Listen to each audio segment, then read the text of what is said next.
મિત્રો MSW YouTube ચેનલમાં હું તમારું હાર્દિક સ્વાગત કરું છું. તો મિત્રો આજના વિડીયોની અંદર આપણે વાત કરીશું ગુજરાત ફોરેસ્ટ રિઝર્વ એટલે કે વન વિભાગની અંદર જે પરીક્ષા લેવામાં આવે છે ફોરેસ્ટ ગાર્ડ અંતર્ગત.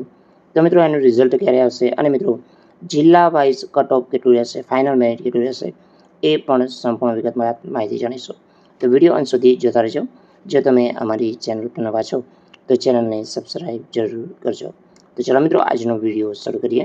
તો મિત્રો વિડીયોની અંદર આપણે વાત કરીશું કે જિલ્લા વાઇઝ કટ ઓફ કેટલું રહેશે SC ST OBC એ અંતર્ગત જે કટ ઓફ છે એના વિશે આપણે જે માહિતી જાણીશું કે જે આશરે રિઝલ્ટ આટલું રહી શકે છે, કેટલું કટ ઓફ રહી શકે છે એના વિશે જાણીએ. તો મિત્રો આપણે જિલ્લા વાઇઝ માહિતી લઈ લઈશું. તો મિત્રો આની અંદર જનરલ, OBC, EWS અને SC ST માટે તો જૂનાગઢની અંદર હશે જે જનરલની અંદર 118ની આજુબાજુ કટ ઓફ રહી શકે છે, OBCમાં 115, EWSમાં 113 અને SC STની અંદર 95+ જે એનું કટ ઓફ રહી શકે છે.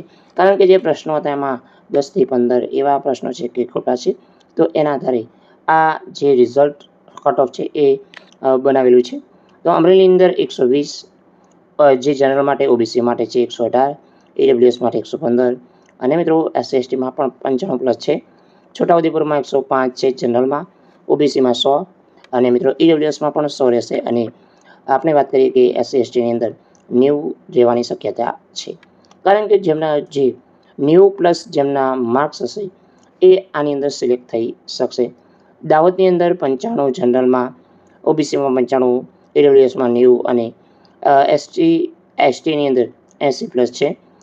મહીસાગરની અંદર 95 જનરલમાં, OBCમાં 95 અને મિત્રો એની અંદર સમથિંગ EWSમાં પણ 95+ અને મિત્રો SC STની અંદર પણ 85+નું ટાર્ગેટ છે. પંચમહાલ ગોધરાની અંદર 115 જે આપણે એટલે કે 115ની આસપાસ એટલે કે 110 અને 115 જનરલમાં, 105 જે રહેશે અથવા EWSમાં પણ 105 રહેશે, 95+ રહેશે, SC STની અંદર રહી શકે છે.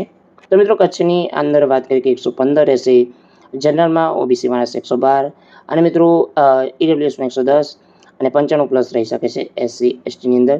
પાટણની અંદર પણ એ રીતે રહેશે જે EWS, OBC જનરલની અંદર 110 સાથે મિત્રો SC STની અંદર 90+ રહી શકે છે. વલસાડની અંદર સૌથી ઓછું રહેવાપાત્ર છે જે જનરલમાં 95, EWS અને OBCની અંદર 90+ અને મિત્રો SC STની અંદર જે રહેશે 80+. નર્મદાની અંદર 105 જનરલમાં, OBCમાં 100ની આસપાસ રહે છે એ અંતર્ગત રહેવાપાત્ર રહેશે. તો મિત્રો સુરતની અંદર જે અથવા બનાસકાંઠાની વાત કરીએ, બનાસકાંઠામાં પણ 100+ રહી શકે છે. બનાસકાંઠામાં જનરલમાં 105 સાથે મિત્રો જે OBCમાં 100, EWSની અંદર પણ 100 અને SC STની અંદર 85ની આજુબાજુ રહી શકે છે. સુરતની અંદર વાત કરીએ તો જનરલમાં 120+ રહેશે, OBCની અંદર 120+ છે, EWSમાં 115 અને 95+ SC STની અંદર રહી શકે છે.